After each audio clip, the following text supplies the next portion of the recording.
Hey, I'd like to welcome you to another episode of Mission Matters. My name is Adam Torres, and if you'd like to apply to be a guest on the show, just head on over to missionmatters.com and click on Be Our Guest to Apply.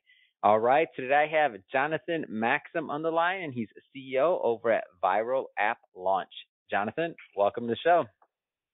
Hey, Adam. Great to connect. All right, so great topic today, how to get 10,000 new users on your app and line up 20 investors. I mean, a lot of business owners, entrepreneurs, and executives out here that listen to this, and that's a big topic. Everybody just perked up a little bit like, what'd he say? So good to have you on, and we'll start this episode, Jonathan, the way that we start them all with what we call our Mission Matters Minute. So, Jonathan, at Mission Matters, our goal is to amplify stories for entrepreneurs and executives and to get those stories out there and to get them heard. That's our mission. Jonathan, what mission matters to you? The mission that matters to me is empowering founders and putting the power back in their hands, because as you're the founder, you are the innovator, the risk taker. You're the one putting your neck on the line to build something great. And it is really a shame when founders give that power up and maybe don't even realize it, either to investors or other forces that be in the world of many distractions for startups. Amazing. I love it. And you're preaching to the choir over here on that one. So this is a great topic and a great mission. Were you always an entrepreneur? Like, how'd that start up for you? Were you always entrepreneurial? Yeah. You know what? I started my first business at just 4 years old, repairing bikes in my neighborhood. And I actually broke a profit with that, which is ironic and I guess a bit surprising. But I was also an app founder. I was an app founder twice. One of them, I learned the hard lessons of the hard way. How old on the first one? How old were you roughly when you started that first venture? I quit my corporate job. Not the bikes, the app. Yeah, the app. So it was an app that gave you rewards for working out. So you run 2 miles, you get a free bottle of water, free tank top, etc. And I started that in 2014 and I sold it out in 2017. Oh, now, nice. That was bootstrapped, and I did not raise capital because I was chasing two rabbits at once, if you will. There's investors some telling me go business to business and sell a SaaS type of solution. Other ones were telling me go B2C and don't monetize. And I followed the latter route, and that led me to burning through all of my capital. Yeah, that's a hard one to learn. And so that was the first app venture. Tell me about the second one. So the second one was called HeyPal. I became the CEO of this firm. It was a publicly traded company, and we grew that from 0 to 1 million users in just 6 months. So I took all the learnings that I applied, that I have from the first startup, and I applied them to this next one, and we, achieved some pretty amazing things there. But that's what drove the mission is seeing the two sides of that coin and realizing that as a founder, I was at the whim of a lot of investors and other people and companies and partners. And the second time around, I promised to myself that I would be in the driver's seat and I would not be at the whim of anyone else, essentially, and follow my vision and do what's right for the organization and the mission rather than appeasing others.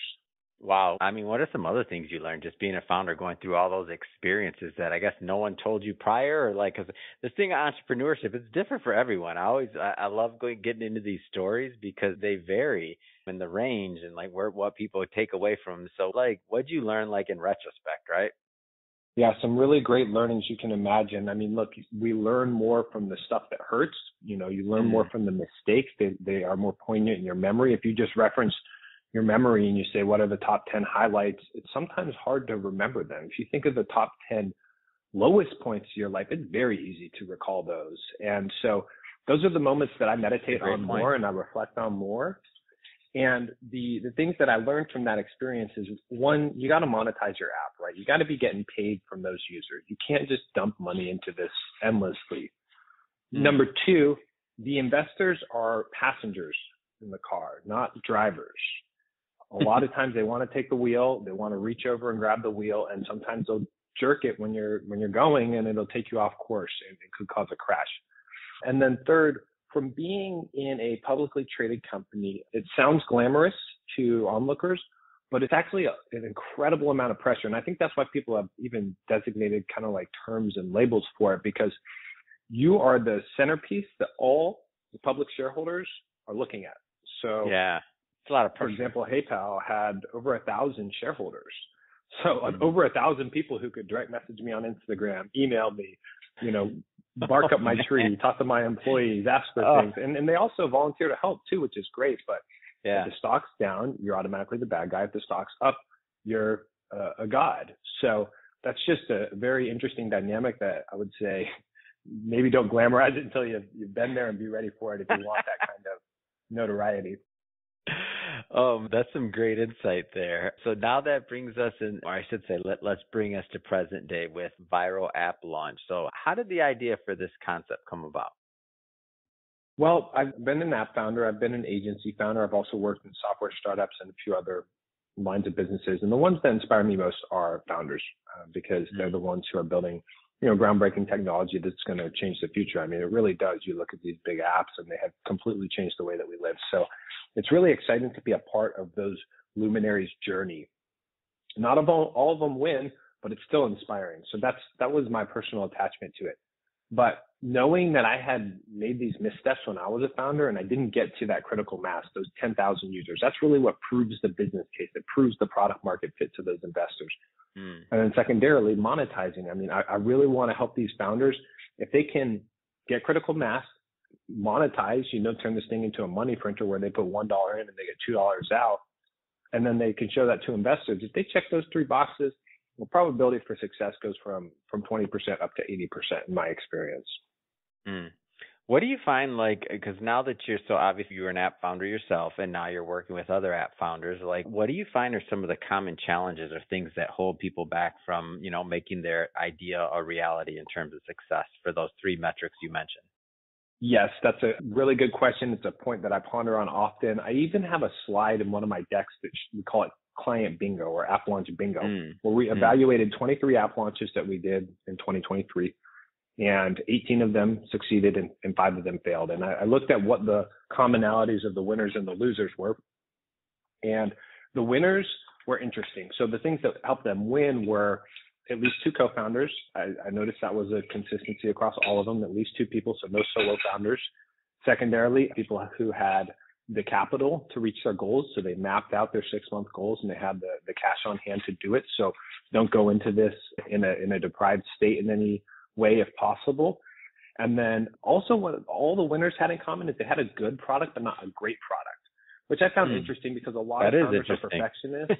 Yeah, and they want to have a perfect product, but the truth is it just needs to function. Just needs to get the ball across the line, solve the problem for the user. So those were what, the commonalities of the winners. And then the losers, are the counterparts to that. They were bootstrapping this on the side. They spent too long and did not take enough time. They took too much time to launch. They didn't get to market and get that critical mass. Maybe they got a few thousand downloads and then threw in the towel. That's interesting to look back. And I know as people are listening to this, they're self-identifying. I know that's what I do, so I'm guessing that's what they do too. They're self-identifying, I got that one. Oh, that one. Whoa, wait a minute. This is a real stuff. I hope it to be that out simple. There, the good, the bad, and the ugly. So it's good. So looking at, let's get into some of the mechanics of how Vyral App Launch works and how it helps and assists founders in general. So maybe just tell us a little bit more about the company overall. Yeah, so we have an agency staff of about 22 people who will go through and launch apps. That's usually a better fit for the ones that are investor backed, which a lot of them are, and everyone should be encouraged to go and do that.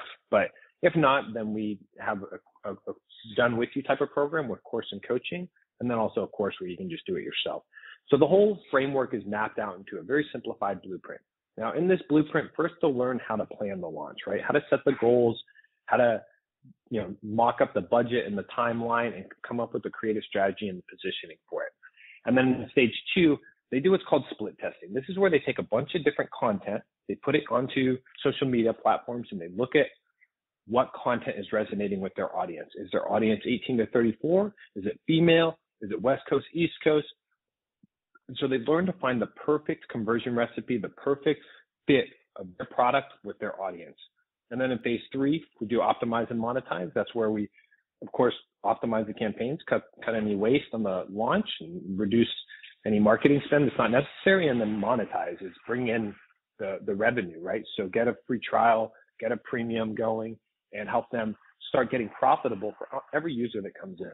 And then lastly, if you can get those 3 items buttoned up, the product, the marketing, and the sales, then we move to virality. And that's where we build in the K factor. So for every one user who comes in, they invite 2 friends. So if we can get that K factor right through building a referral campaign, in-app features, and marketing features that encourage people or even require people to share to get the most value from the app, then that's the bee's knees. And then they go to stage 5, which is the capital raise. And that teaches them how to line up 20 investor introductions guaranteed. How does I should say, is this like industry agnostic in terms, I should say niche agnostic in terms of the apps? Does it work across like any type of app, or is it a fitness or any other app, or is this for certain niches? Yeah, that's another great question, because apps really isn't a niche, it's a category. Yeah, but they categories. Do have a lot that's of the word I was looking for. Categories. There you go. I was trying to find the word categories. Yes. Exactly. Sector, category, something like that. But it doesn't, this framework works best with what are called micro SaaS companies. So companies who are selling very low ticket, let's just say $7, $10, $20 a month subscription services. That's where you can get profitable most confidently, and you can reach those numbers. This also works with social apps. One of my former launches, I launched TikTok in 2019 through 2021, and then I launched Triller thereafter. They were clients of mine. So we've done a lot of social apps with this process, and it works well, but of course it's harder to monetize. So if you've got an app where users can pay $10 for a premium and they have a 2-week free trial, something like that, I can tell you right now, your chance of success is 80, 90% plus on that using the Viral App Launch framework. Wow. How many apps have you worked through, like with the company? Like roughly, it doesn't have to be exact. In 2023, we launched 34. Wow. And then since 2016, we rebranded in the last year. We were K&J Growth Hackers before, but up to that, we launched over 150 since 2016. Man, that's amazing. Is there anything interesting that you're seeing in the overall app market in general? Like, because you've been doing this for a long time, so I mean, your vantage point is obviously very unique. And having now worked with that many other founders and companies and all this, like what interests you right now? Like, is there anything interesting you're seeing in that market? I mean, I would be remiss to not mention AI. I would say I speak to about 5 tech startups a day. And I would say 2 to 3 of them are AI companies. So you're talking 40, 50% or more are AI. That doesn't necessarily mean that they are building original products. A lot of them are ChatGPT bolt-ons and things like that. But obviously, there's a lot to be done with AI. Investors are very excited to get their dollars behind AI products. And there's a lot of flexibility because most of it's open source. So engineers and developers can get access to base code and so on.